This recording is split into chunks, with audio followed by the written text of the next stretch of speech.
fãs de Afters, tudo bem com vocês? After, depois da verdade, é a sequência do primeiro filme, que depois de um ano longo de pandemia, estreou lá nos Estados Unidos e aqui no Brasil ele foi adiado várias vezes e finalmente ele encontrou o seu lar na casa dos streamings. A sequência, pra quem quiser conferir, já tá disponível lá no Prime Video, serviço de streaming da Amazon. Mas e aí, após toda a polêmica envolvendo o primeiro filme, o que a gente pode esperar da Tessa e do Hardin nessa sequência?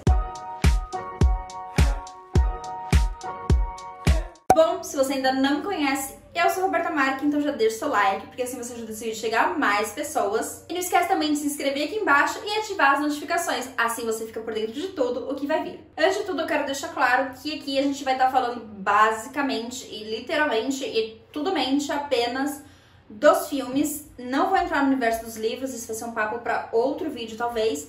Então tudo que eu vou falar aqui é a respeito apenas dos filmes e não dos livros, beleza? A verdade desse filme é que a gente sabe de toda a problemática que ele tem, a gente tem críticas sim pra fazer, mas ele é um daqueles filmes que prende a atenção do início até o fim. Aqui a gente volta a acompanhar a Tessa, que ela tá bem triste, magoada, principalmente ela se sente traída depois dos acontecimentos do filme anterior. E agora finalmente ela tem a chance de dar a volta por cima, de ocupar a mente, já que ela conseguiu um estágio em uma grande empresa, a Vance Publishing Company. E pra melhorar ainda, ela conhece o Trevor, que aqui é interpretado pelo Dylan Sprouse, um colega de trabalho bem atraente e inteligente, assim como o Hardin, mas na verdade ele é totalmente o oposto.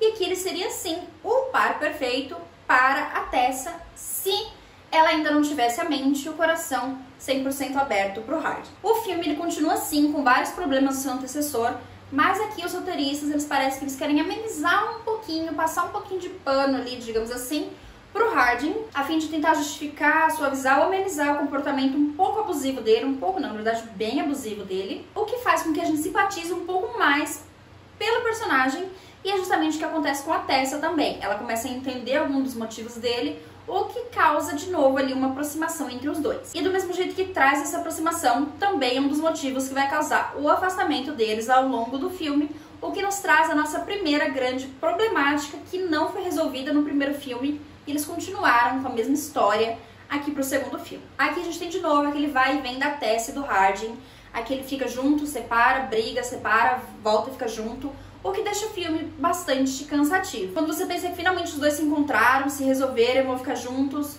não dá nem 20 minutos de filme e eles estão brigando de novo e se afastando e criando um problema para depois se juntarem, brigarem, se afastarem, juntarem, brigarem, se afastarem. O que torna, infelizmente, o filme terrivelmente previsível, porque uma vez que você sabe que eles vão brigar, logo em seguida você sabe que por um motivo eles vão se juntar de novo. E infelizmente os roteiristas, o diretor, toda a equipe escolheu fazer isso até o último segundo de filme, mesmo você já sabendo, já imaginando o que talvez vai acontecer. Outro problema do filme pra mim foram os novos personagens, principalmente o personagem do Trevor. Evidentemente que o personagem existe pra criar um conflito e deixar ali uma dúvida no coração da Tessa, uma vez que o personagem do Trevor seria sim, claramente, pra qualquer ser humano racional, a melhor escolha que a Tessa poderia fazer. E o personagem, inclusive, parece ser o único a perceber toda a problemática que existe entre o relacionamento vai e vem da Tessa e do Hardin. Ele fala isso pra ela em uma cena, ele fala o quão difícil vai ser pra ela se ela quiser continuar nesse relacionamento, e o resto do elenco parece simplesmente aceitar que tá tudo bem,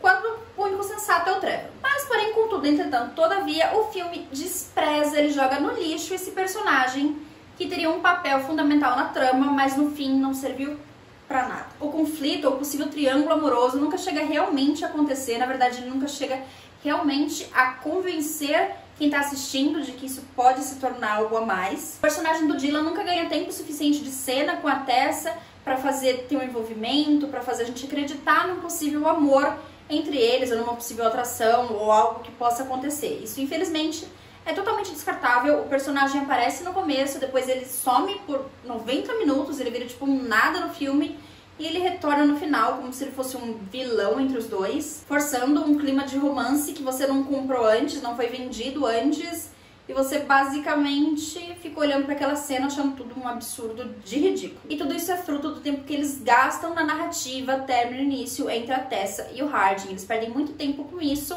e esquecem de desenvolver os outros personagens que são tão importantes quanto. Exemplo disso é o que acontece com os dois novos personagens inseridos na trama, que é a Kimberly e o Christian Vance, ou seja, o chefe da onde a Tessa tá trabalhando. E aí eu te pergunto pra você que assistiu o filme, o que eles agregaram na história? Ou o que eles contribuíram pro desenvolvimento da Tessa? Ou melhor ainda, o que você realmente sabe sobre eles, sem ser o fato de que eles trabalham na mesma empresa que a Tessa? Pois é, basicamente nada. Foram personagens totalmente inutilizáveis. Estão ali só pra criar mais elenco, porque o filme não daria pra ser 2 pessoas, embora seja um filme com 2 pessoas. Enfim, no fundo o filme só desenvolve e ganha ânimo quando a gente tem os nossos 2 personagens principais, que é a Tessa e o Harding. Eles são os que mais têm desenvolvimento, principalmente se você comparar com o primeiro filme. Eles têm uma química enorme juntos, isso é inegável, os 2 atores estão maravilhosos juntos. Todos os outros atores foram inutilizáveis, você poderia excluir eles do roteiro e contar a mesma história apenas com a Tessa e com o Harding, que o filme funcionaria simplesmente igual. Se você parar pra pensar nisso, pensa nisso no minuto. Pensa se não existisse esses outros personagens e a história fosse a mesma, só com a Tessa e com o Harding, com os mesmos eventos. Seria a mesma história. E é claro que apesar de toda a problemática envolvendo a narrativa e o relacionamento dos 2, que já vem do filme anterior, eles não tentaram corrigir isso tanto nesse filme. Apesar de eu achar que o Harding melhorou um pouquinho, os 2 atores foram os que mais foram bem desenvolvidos. Eles têm uma química maravilhosa, como eu já falei. Você sente assim, ó, a tensão batendo aqui em você no computador ou na TV ou por onde você for assistir. E eles melhoraram muito desde o primeiro filme para esse, e agora é esperar o que vem aí pelo próximo filme, já que foi confirmada a 3ª sequência do filme. E já saiu o teaser, inclusive, então vocês já podem conferir um pouquinho do que vem. Eu garanto que vem mais Tessa e Harding, mais cenas quentes e mais pessoas ali. Eu espero que não tão subutilizadas como nesse segundo filme. Bom, gente, esse foi o vídeo de hoje. Eu espero que vocês tenham gostado. Comenta aqui embaixo se você já assistiu o filme e o que você acha, se você concorda comigo ou não. Lembrando que aqui é só minha opinião, não precisa vir xingar, não precisa vir falar nada. Aqui a gente vai discutir opiniões, porque estão aí para ser trocadas, e tá tudo bem se você discordar, e tá tudo bem também se você concordar. Não esquece de deixar o like, se inscrever. Um beijinho e até a próxima!